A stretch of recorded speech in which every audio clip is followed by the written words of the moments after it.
Alright, this video is going to explain what a z-score is. And really the big idea is just how far above or below the mean are you. So again, we have our normal distribution.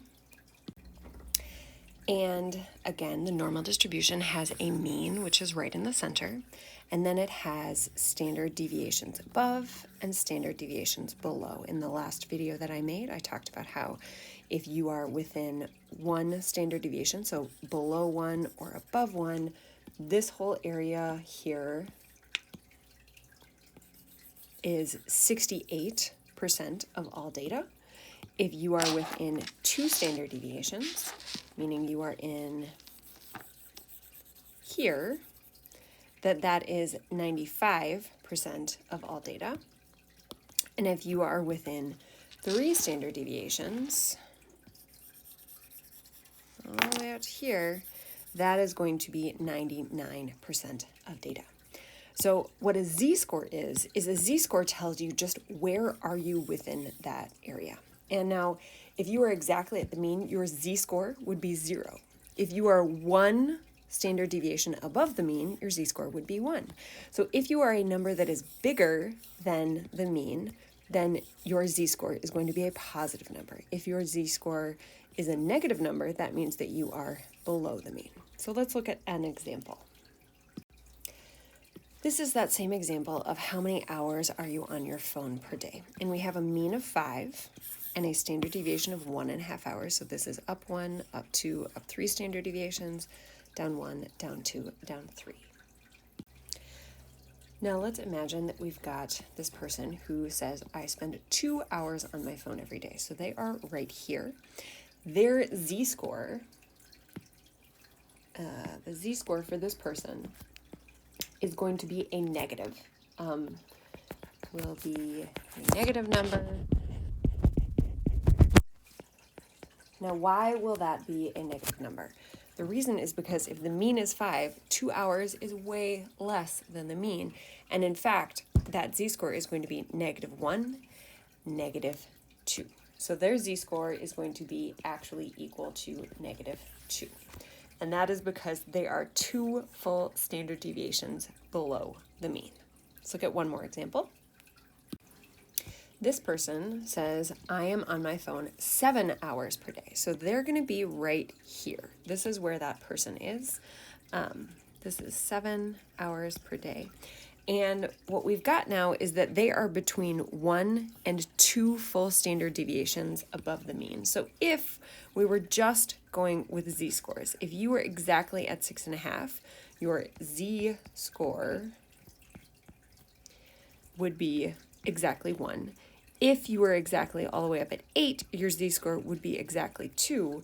So this person is going to have a z-score between 1 and 2, and it's probably going to be a little bit closer to 1.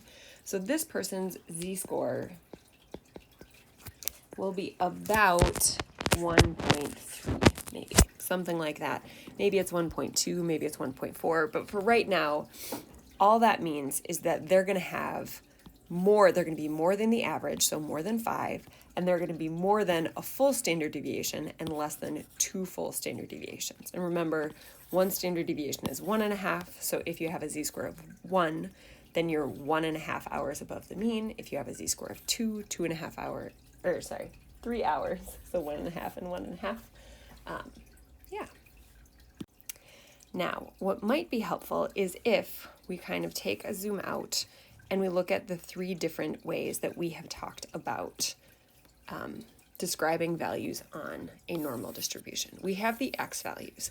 That is literally just like how many hours you spend on the phone. So if we grab, let's say, this person, I'm going to pull this person over for us, make it way lighter.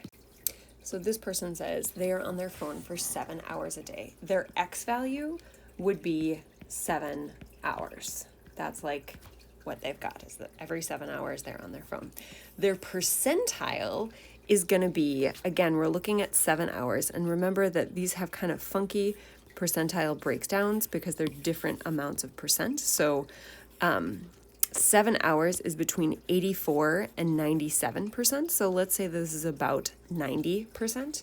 So their x value is going to be, their percentile would be about 90 percentile, meaning that they spend more time on their phone than about 90% of people. And then their z-score in this case is going to be, their z-score will be about, I think we said 1.3, because it is more than the average, and it's between 1 and 2, and it was a little bit closer to 1. Now, what can be really nice is if we just make a lovely table to fit all of these, which I have done over here. So this table can be really, really helpful. This center is really nice because you have the z-score of 0. That is the 50th percentile because you are smack dab right in the middle of everything here. And that is 5 hours on the phone. Now notice these yellow numbers, which are just the hours on the phone. These are your X values.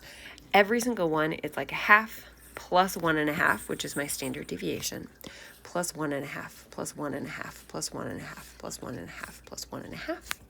The z-scores, it's just -3, -2, -1, 0, 1, 2, and 3. And then the percentiles are the ones that are kind of strange. But again, that is because if you looked at like this tiny little pink area right here, that is just 0.5%, or sorry, 2.5%, 2%, sorry, because it is between -3 and -2 z-scores. It's just that last little bit. So that is just 2%. Whereas this blue area right here is about 13.5%, because that is what we are doing between this marker and this marker. So these ones are a little bit stranger, but all of these represent the same thing. And if we wanted to use our example person, where they said they're on their phone 7 hours a day, well, if we were going to add that number in here, it would be between 6.5 and 8.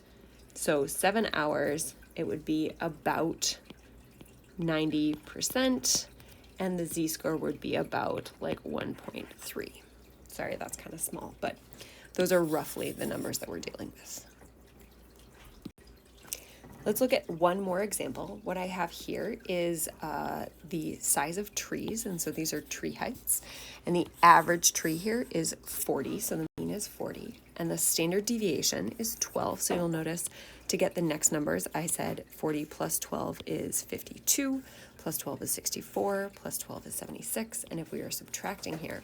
So really the height of trees, the numbers over here, are just going to correspond like that. We'll have 4, 16, 28, 40, 52, 64, and 76. And notice these numbers are the same numbers that we had on the last screen, and the z-scores are the same. So if you have a tree that is, say, 28 feet tall, that's sitting right here, that is in the 16th percentile, and that just means that this area right here is 16% of all of this. And so it is taller than 16% of trees, and it is shorter than this section, which would be 84% of trees. It has a z-score of -1. It's negative because it's below the mean, and it's 1 full standard deviation below. And then you can use this same idea. So if you wanted to say a 60-foot tall tree, so let's say a tree that is 60 feet tall, this would be your X score right here. It would give you a percentile. The percent would be about, again, that's maybe 95%, because it's between 84 and 97. And that z-score, it's going to be 1, almost 2, so maybe this one's like a z-score of about 1.8, something like that. Okay, hopefully this helped clear up what z-scores are. Please let me know what questions you still have.